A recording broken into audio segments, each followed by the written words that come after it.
Shalom, salam jumpa adik-adik sekalian, salam sehat, apa kabar? Semoga adik-adik semua dalam keadaan yang sehat dan penuh dengan kasih Tuhan. Perkenalkan, kakak Nirwan. Hari ini kita akan bersama-sama merenungkan firman Tuhan. Sebelum kita merenungkan firman Tuhan pada pagi hari ini, mari kita bersama-sama mempersiapkan hati, pikiran kita menghadap Tuhan di dalam doa. Kita berdoa. Allah, Bapa yang Maha Pengasih dan Penyayang, Tuhan yang kami puji dan kami sembah dalam nama Yesus Kristus, kami bersyukur dan berterima kasih karena besar kasih penyertaan-Mu di dalam kehidupan kami. Meskipun wabah pandemi belum berakhir dari negeri kami, namun kami masih boleh diberi kesempatan untuk menikmati berkat-Mu, hidup dalam keadaan yang sehat, tanpa kekurangan suatu apapun. Pagi hari ini ya Tuhan, terima kasih juga atas waktu-Mu. Engkau telah memperkenankan kami semua bersekutu melalui media online ini ya Tuhan. Meskipun kami tidak bisa bertatap muka secara fisik, namun biarlah Roh-Mu yang kudus boleh mempersatukan kami dalam kasih-Mu. Biarlah kami pada pagi hari ini mempersiapkan hati kami sebagai tanah yang subur untuk firman-Mu, agar bisa bertumbuh, berakar dalam hati kami. Sehingga dalam kehidupan kami dapat menghasilkan buah-buah yang dapat menjadi berkat bagi orang-orang di sekitar kami maupun dalam kehidupan kami. Ya Bapa, kami mohon kiranya Engkau mau berfirman, karena kami telah siap untuk mendengar. Berkatilah kami semua yang mendengar maupun hamba yang akan menyampaikan renungan pada pagi hari ini. Kiranya nama-Mu saja yang boleh dipermuliakan dan Roh-Mu boleh bertahta di dalam hati kami. Di dalam nama Tuhan Yesus Kristus kami berdoa dan memohon kepada Bapa di sorga. Haleluya, amin. Adik-adik sekalian, tema renungan kita pada pagi hari ini, kakak beri judul Everybody is different. Setiap orang itu berbeda. Bahan renungan yang kita ambil pada pagi hari ini dari 1 Korintus 8 ayat yang pertama hingga ayatnya yang ke-13. 1 Korintus 8 ayat pertama hingga ayatnya yang ke-13. Mari kita baca bersama-sama. Tentang persembahan berhala. Tentang daging persembahan berhala kita tahu. Kita semua mempunyai pengetahuan. Pengetahuan yang demikian membuat orang menjadi sombong, tetapi kasih membangun. Jika ada seorang menyangka bahwa ia mempunyai sesuatu pengetahuan, maka ia belum juga mencapai pengetahuan sebagaimana yang harus dicapainya. Tetapi orang yang mengasihi Allah, ia dikenal oleh Allah. Tentang hal makan daging persembahan berhala kita tahu, tidak ada berhala di dunia dan tidak ada Allah lain daripada Allah yang esa. Sebab sungguh pun ada apa yang disebut Allah, baik di sorga maupun di bumi, dan memang benar ada banyak Allah dan banyak Tuhan yang demikian. Namun bagi kita hanya ada satu Allah saja, yaitu Bapa, yang daripadanya berasal segala sesuatu, dan yang untuk Dia kita hidup. Dan satu Tuhan saja, yaitu Yesus Kristus, yang olehnya segala sesuatu telah dijadikan dan yang karena Dia kita hidup. Tetapi bukan semua orang yang mempunyai pengetahuan itu. Ada orang yang karena masih terus terikat kepada berhala-berhala, makan daging itu sebagai daging persembahan berhala. Dan oleh karena hati nurani mereka lemah, hati nurani mereka itu dinodai olehnya. Makanan tidak membawa kita lebih dekat kepada Allah. Kita tidak rugi apa-apa kalau tidak kita makan. Dan kita tidak untung apa-apa kalau kita makan. Tetapi jagalah supaya kebebasanmu ini jangan menjadi batu sandungan bagi mereka yang lemah. Karena apabila orang melihat engkau yang mempunyai pengetahuan sedang duduk makan di dalam kuil berhala, bukankah orang yang lemah hati nuraninya itu dikuatkan untuk makan daging persembahan berhala? Dengan jalan demikian, orang yang lemah, yaitu saudaramu, yang untuknya Kristus telah mati, menjadi binasa karena pengetahuanmu. Jika engkau secara demikian berdosa terhadap saudara-saudaramu dan melukai hati nurani mereka yang lemah, engkau pada hakikatnya berdosa kepada Kristus. Karena itu, apabila makanan menjadi batu sandungan bagi saudaraku, aku untuk selama-lamanya tidak akan mau makan daging lagi, supaya aku jangan menjadi batu sandungan bagi saudaraku. Demikianlah pembacaan firman Tuhan. Yang berbahagia adalah setiap orang yang tidak hanya membaca dan merenungkan firman Tuhan, namun melakukannya dalam kehidupan sehari-hari. Tema kita pada pagi hari ini seperti yang sudah kakak katakan tadi, yaitu tentang everybody is different, atau setiap orang itu berbeda. Ada dua hal yang akan kita bahas bersama. Yang pertama terkait tentang kasih yang menyatukan, yang membangun, dan yang lainnya tentang toleransi. Adik-adik, satu ketika ada dua orang berjalan-jalan di tengah taman dan mereka melihat sebuah bentuk menyerupai angka 9 tergeletak di tanah. Seseorang mengambil posisi di bawahnya dan temannya yang lain mengambil posisi di sebelah atas. Temannya yang satu berkata, "Apa yang kau lihat, teman?" "Ini."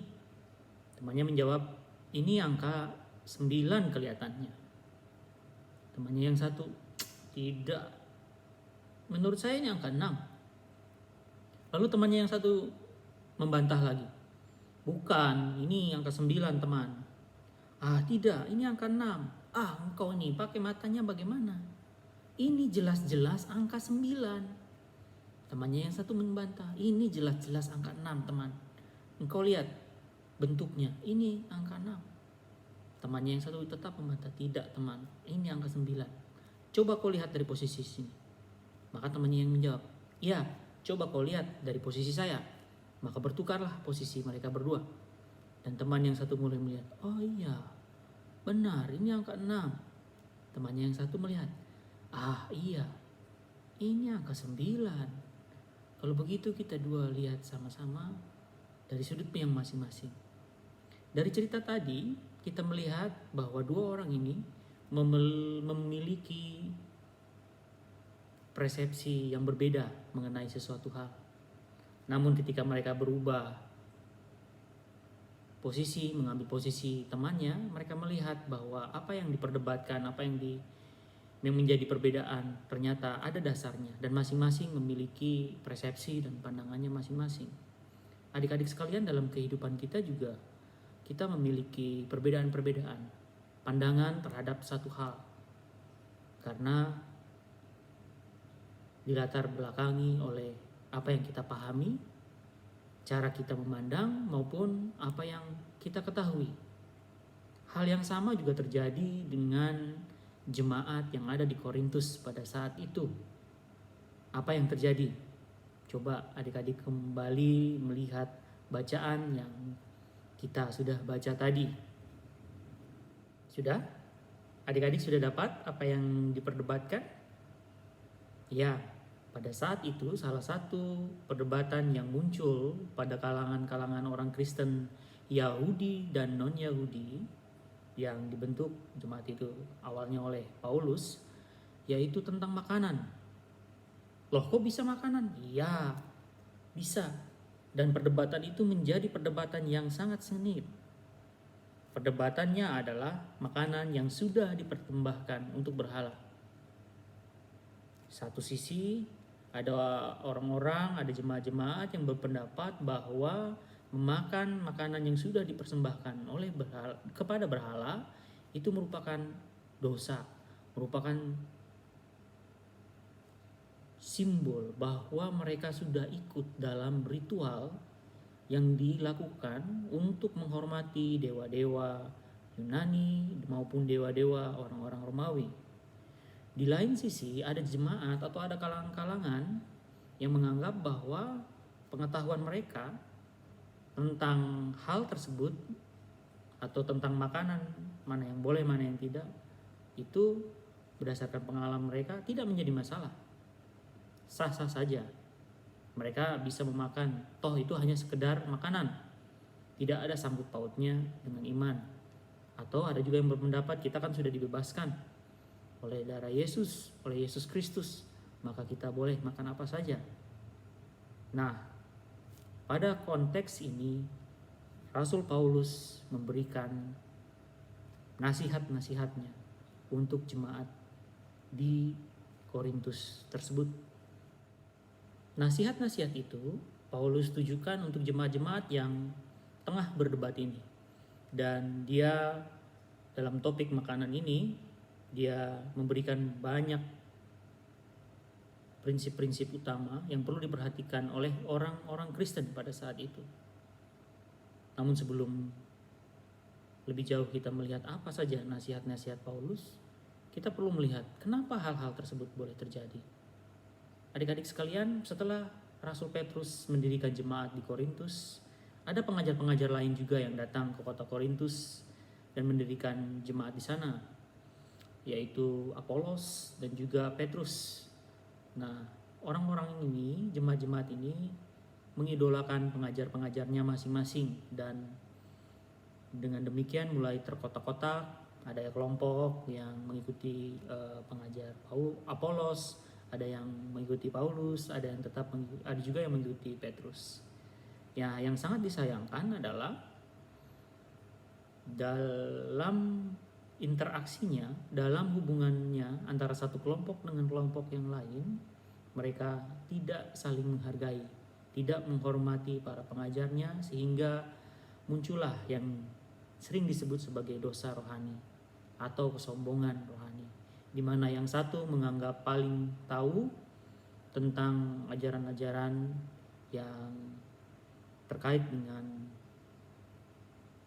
Yesus Kristus. Ada yang menganggap diri paling benar, ada yang menganggap diri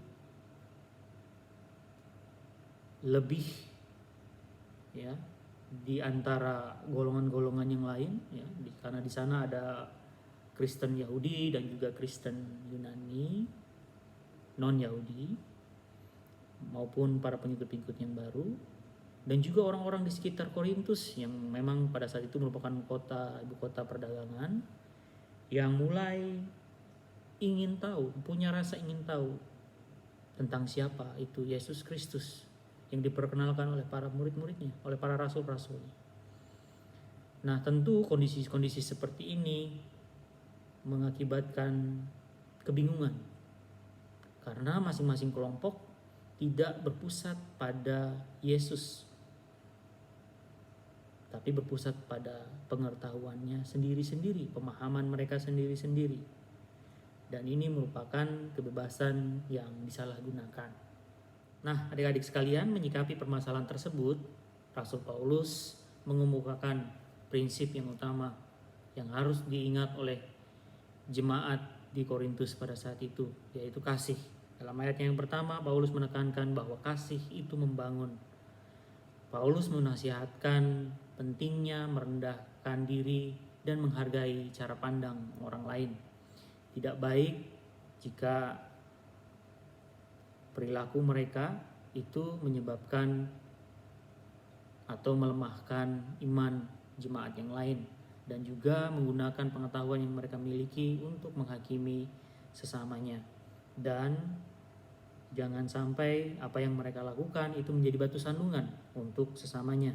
Kita bisa melihat di ayat yang ke-12, karena dengan menjadi batu sandungan maka mereka akan menjadi berdosa terhadap saudara-saudaranya dan melukai hati jemaat lain yang lemah. Nah, adik-adik sekalian, dalam kehidupan kita sehari-hari, menurut pendapat adik-adik, ketika ada orang lain yang sesama orang Kristen yang mempunyai pandangan yang berbeda, apa yang kita harus lakukan kepada mereka?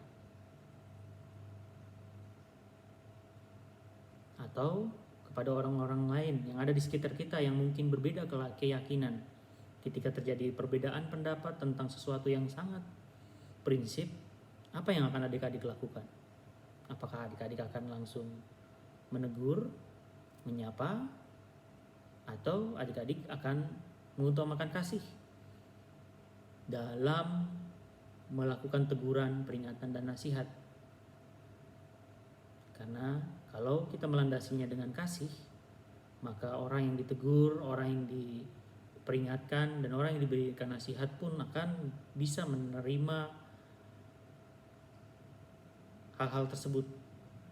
Di lingkungan kita, orang yang berbeda keyakinan, ketika kita mengungkapkan cara pandang kita, mengungkapkan perbedaan pendapat kita dengan kasih, maka kita menunjukkan sikap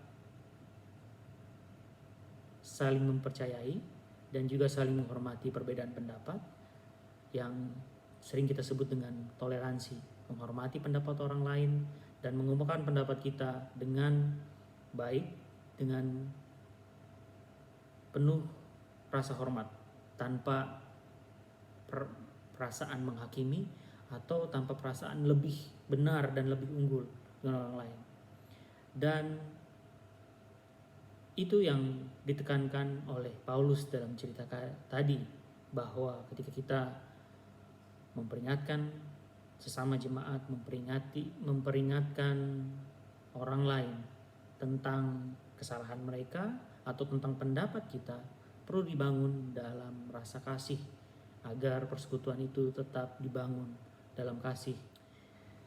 Nah, adik-adik sekalian, sebaliknya ketika kita melandasi perdebatan, kritik kita terhadap sesama kita dalam lingkungan jemaat maupun di luar lingkungan jemaat tanpa kasih, maka yang muncul adalah hal-hal yang merusak persekutuan, ya, ataupun di dalam tengah-tengah persekutuan kita juga bisa melihat perselisihan, pertengkaran, sehingga yang diharapkan persekutuan yang saling membangun menjadi persekutuan yang saling merusak dan saling menghakimi. Karena kita merasa paling benar, kita tidak mau menerima pendapat orang lain, dan kita tidak mau melihat dari sisi dan perspektif yang berbeda. Dan ini pun yang sering terjadi di tengah-tengah masyarakat yang cenderung berbeda keyakinan dengan kita misalnya. Ini akan menjadi sebuah peluang untuk terjadinya konflik, karena tidak ada toleransi yang dibangun di atas kasih, tidak ada rasa percaya yang dibangun antara orang-orang yang berbeda dengan keyakinan, sehingga ini menimbulkan ketidakpercayaan, dan ketika terjadi perdebatan yang terjadi adalah sebuah pertengkaran ketimbang sebuah diskusi yang saling melengkapi atau sebuah interaksi antara satu individu dengan individu yang lain yang saling menghormati. Adik-adik sekalian, cukup menarik ya. Dari bacaan kita hari ini kita bisa menarik kesimpulan bahwa kasih itu harus digunakan untuk membangun persekutuan maupun membangun relasi kita dengan orang-orang yang lain yang ada di sekitar kita yang berbeda keyakinan dan mungkin berbeda cara pandang dan juga berbeda pendapat. Kita harus mengutamakan kasih dalam persekutuan untuk menegur orang-orang seiman atau untuk menguatkan dan membangun orang-orang lain yang masih lemah imannya.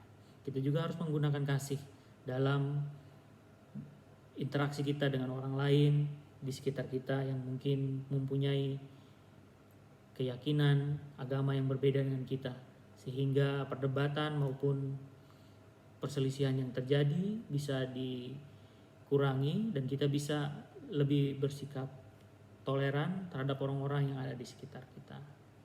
Semoga Tuhan memampukan kita untuk menggunakan kasih dalam setiap kehidupan kita. Adik-adik sekalian dapat mendalami tentang kasih pada 1 Korintus ayat yang 13, ya. beberapa pasal setelah bahan bacaan kita tadi, di mana Paulus secara detail mengulas tentang apa itu kasih dan bagaimana kasih ini merupakan fondasi yang utama dalam membangun sebuah persekutuan. Oleh karena itu, semoga Tuhan memberi kita kekuatan dalam kehidupan kita sehari-hari dan kita dapat membawa orang lain ke dalam Kristus dengan melihat kesaksian kita dalam kehidupan kita sehari-hari. Semoga Tuhan menolong kita. Mari kita berdoa.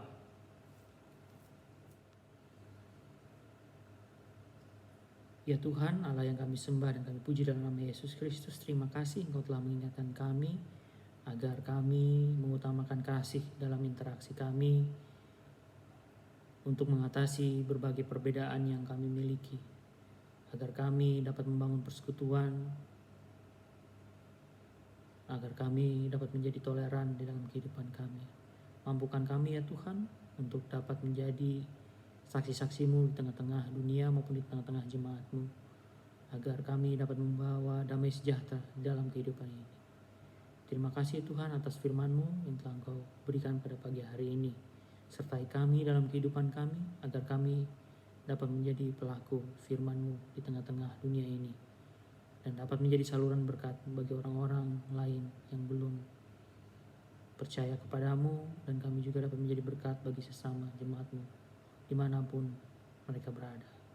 Dalam nama Tuhan Yesus Kristus kami berdoa kepada Bapa di surga. Amin.